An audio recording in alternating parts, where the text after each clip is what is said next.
BMS academy में आपका स्वागत है।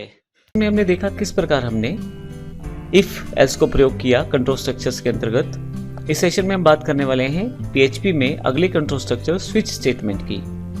मैं आपको बता दूं कि स्विच स्टेटमेंट का प्रयोग अगर आपके पास एक से अधिक ऑप्शंस हैं तो आप उनके चुनाव के लिए कर सकते हैं। जैसे यहाँ पे इसका जो स्ट्रक्चर है कुछ इस तरह से काम करेगा। सबसे पहले आप स्विच में एक कंडीशन स्पेसिफाई करते हैं।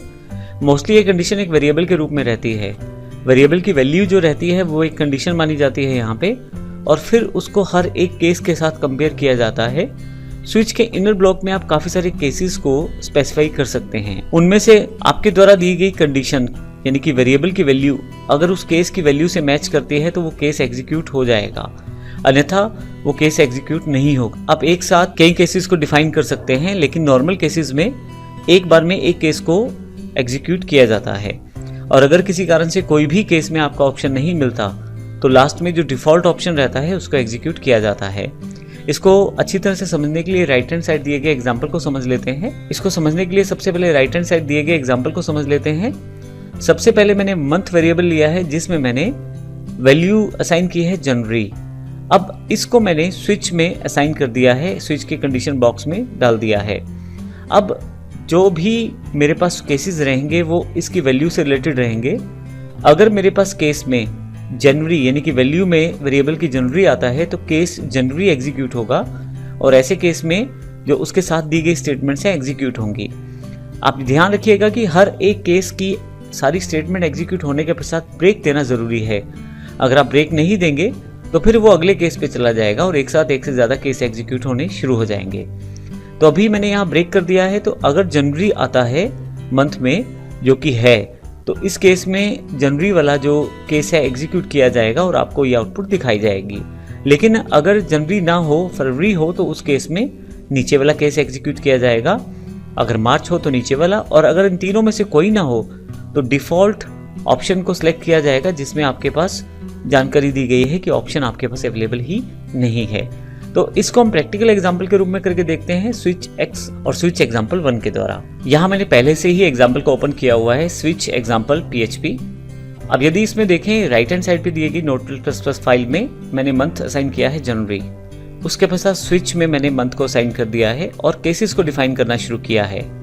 पहला केस जो है वो ये डिफाइन करता है अगर जनवरी आ जाए मंथ में तो ये स्टेटमेंट एग्जीक्यूट की जाए, और अगर फरवरी आ जाए तो फिर ये एग्जीक्यूट की जाए, अगर मार्च आ जाए तो ये एग्जीक्यूट की जाए, और फाइनली डिफॉल्ट में ये एग्जीक्यूट की जाए। लास्ट में आप ब्रेक लगा भी सकते हैं और नहीं भी लगाएंगे तो कोई फर्क नहीं है, क्योंकि उसके पश्चात कोई भी स्टेटमेंट आपके पास वहां पे नहीं है। अब इसके पश्चात मैं इसको सेव कर लेता हूं यहाँ से, और यहाँ से एग्जीक्यूट करता हूँ तो आपके पास आउटपुट सेम रहता है। लेकिन मान लीजिए यहाँ अगर फरवरी लिखा जाए तो ऐसे केस में फिर से सेव और फिर से रिफ्रेश, तो आउटपुट आपके पास फरवरी वाले केस का दिखाया जाएगा, इस केस का। अब अगर एक स्टेटमेंट हो तो नॉर्मली आप ऐसा प्रयोग कर सकते हैं, लेकिन अगर आपके पास एक से अधिक स्टेटमेंट हो तो फिर आप ब्लॉक का इस्तेमाल जरूर करें कुछ इस तरह से, और यहाँ पे एक से अधिक स्टेटमेंट्स का प्रयोग आप कर सकते हैं। मैंने यहाँ ब्लॉक का इस्तेमाल किया है और 2 स्टेटमेंट्स को शामिल कर लिया है, और टैब दबाकर अगर आप टैब दबाएं नोटपैड++ में तो ये इंडेंट हो जाएगा राइट हैंड साइड पे, तो आसान हो जाएगा आपको समझना। मैंने टैब दबाकर इंडेंट कर दिया है। फिर से सेव करता हूँ, यहाँ वैल्यू जनवरी कर देता हूँ क्योंकि ये जनवरी का केस है ताकि क्लियर हो जाए, और रिफ्रेश करूंगा तो यहाँ आप देखेंगे कि आपके पास आउटपुट आ गया है। अब your month of January it is quite cold out here, तो देखिए 2 मैसेज यहाँ पे रिप्रेजेंट कर दिए गए हैं। अगर फरवरी इनपुट करूंगा तो फरवरी का आउटपुट आ जाएगा। अब पॉइंट ये है यहाँ पे कि अगर एक स्टेटमेंट हो केवल तो आपके लिए आसान है, विदाउट ब्लॉक क्रिएट किए आप अपना जो आउटपुट है स्टेटमेंट एग्जीक्यूट, जो आउटपुट है या जो स्टेटमेंट्स है वो एग्जीक्यूट कर सकते हैं। लेकिन अगर एक से ज़्यादा स्टेटमेंट्स हो तो उस केस में आप ब्लॉक का ज़रूर इस्तेमाल करें। आप सभी केसेस के लिए ब्लॉक का इस्तेमाल कर सकते हैं। आइए यहाँ से एक एग्जांपल और हम यहाँ से पिक कर लेते हैं, स्विच एग्जांपल x1, यानी कि पहला एक और एग्जांपल मैं यहाँ से ऐड ऑन कर लेता हूँ। एग्जांपल बिल्कुल सेम है, लेकिन मैंने यहाँ पे अब की बार बजाय स्ट्रिंग के, यानी कि यदि आप ये देखें तो स्ट्रिंग का प्रयोग किया है, स्ट्रिंग के बजाय मैंने यहाँ पे एक नंबर का प्रयोग किया है। तो ये देखते हैं इसको किस प्रकार से हम प्रयोग कर सकते हैं। इसके लिए मैं यहाँ से जो प्रोग्राम्स हैं उन्हें ओपन कर लेता हूँ, स्विच x1 के नाम से क्लिक कर लेता हूँ। अभी आउटपुट है you are in the month of October, क्योंकि मैंने मंथ वेरिएबल में 10 असाइन किया है और जो 10th केस है वो यहाँ पे डिफाइन किया गया है।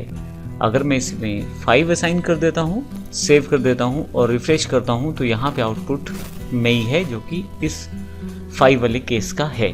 और अगर कोई ऐसा मैं मंथ स्टोर कर देता हूँ जो अवेलेबल ही नहीं है, जैसे 7 कर देता हूँ और रिफ्रेश करूँ तो आपके पास मैसेज आ जाएगा your option is not available, क्योंकि ये मान के चला जाएगा कि ऑप्शन इनमें से कोई भी नहीं है और डिफ़ॉल्ट को इसलिए असाइन कर दिया जाएगा आपका जो स्विच ने आपका जो केस है। तो इस तरह से यदि इनमें से कोई भी केस मैच नहीं करेगा आपके पास तो फिर उसे डिफ़ॉल्ट में डाइवर्ट कर दिया जाएगा। इस कारण से यहाँ पे your option is not available आया है।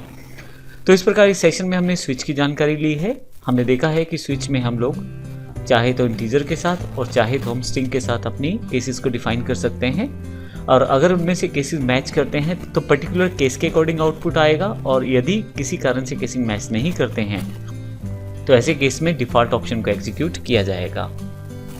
अगले सेगमेंट से हम लूप्स की जानकारी लेने वाले हैं। लूप्स क्या है, किस प्रकार से हम प्रयोग कर सकते हैं, तो अगले सेशन से हम लूप्स की जानकारी लेने वाले हैं। धन्यवाद।